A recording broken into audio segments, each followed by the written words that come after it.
நல்ல தீர்ப்பு.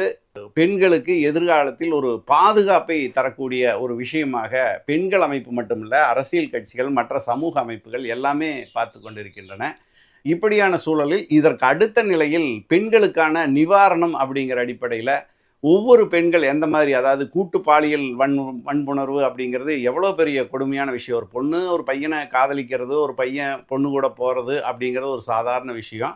அது போனா அவங்க விருப்பத்தோட பாலியல் உறவு இது வச்சுக்கும்போது, அத வந்து சமூகமே ஏத்துக்குது. ஆனா, அதில தாண்டி மிருகத்தனமான ஒரு செயல் என்னன்னா, ஒரு 5 நாய்க தெருவுல ஒரு பெண் நாய தொரத்திட்டு போயி, ஒண்ணுக்கொண்ணு கடிச்சு கொதறி, உன்ன தொடர்ந்து வன்புணர்வு செய்யறதுக்கும், ஒரு பெண்ண ஒரு 4 பேர், 5 பேர், 10 பேர் அப்படிங்கிறது, இப்படி வன்புணர்வு செய்யும்போது, அதுக்கு சரியான ஒரு ட்ரீட்மெண்ட்டுங்கிறது இந்த மாதிரியான தீர்ப்புகள்ல தான் வருது. அந்த வகையில இப்ப வந்து ஒரு 5 பேரு, 6 பேரு இப்படி